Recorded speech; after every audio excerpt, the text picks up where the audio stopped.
Nasa custody na ng Kuwaiti Police yung 17-year-old na anak ng Kuwaiti employer ni Julie B. Hawak na ng Kuwaiti Police ang 17 anyos na batang lalaki na anak ng employer ng Pinay Overseas Filipino worker na si Jollibee Ranara na natagpo ang sunog ang katawan sa isang disyerto sa Kuwait noong Linggo, January 22. Ang nasabing minor de edad na si Turki Obaid Al-Ajmi ang sospek umano sa pagpaslang sa 35 anyos na OFW. Ayon kay Department of Migrant Workers Secretary Susan Ople, nakausap pa umano ng biktima ang kanyang pamilya noong Biyernes, January 20 at nagsabi ito ng kanyang mga pinagdaanan sa trabaho. Kailangan talaga paigtingin yung screening ng mga employers, no?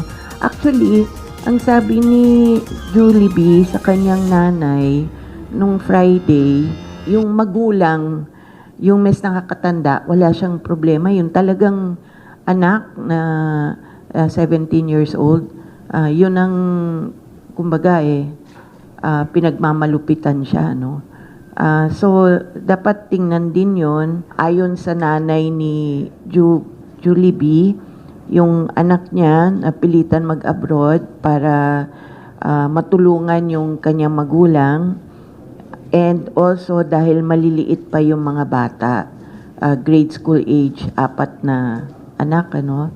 So you can see na ulirang anak, ulirang nanay, si Julie B. Ayon kay Secretary Ople, nakatutok na ang Embahada ng Pilipinas sa Kuwait upang matiyak na makakamit ang hustisya sa pagkamatay ng OFW. I understand that the DFA has a retainer with a law firm in Kuwait, and yung lawyer na designated for this particular case as hired by the Philippine government is working with the prosecutor's office. Nakita naman natin within 24 hours nasa custody na ng Kuwaiti Police yung primary suspect.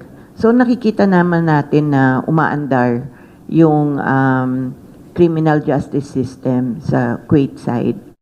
Tiniyak naman ng DMW sa pamilya ng biktima na maiuuwi sa mga susunod na araw ang mga labi ni Jollibee mula Kuwait. Samantala, sinabi naman ni Ople na panahon na bisitahin ang bilateral agreement ng Pilipinas at Kuwait para matiyak ang kapakanan ng mga OFWs. We will reach out to the Kuwaiti government. Panahon na siguro i-review yung bilateral labor agreement na 2018 pa yata yun, para din magaya natin yung bilateral agreement with Saudi Arabia na mas maraming safeguards para sa proteksyon ng ating mga manggagawa. Nangako naman ng DMW na mag-aabot ng tulong ang pamahalaan, kabilang na ang burial assistance, mandatory insurance at scholarships sa 4 na anak na naulila ni Jollibee.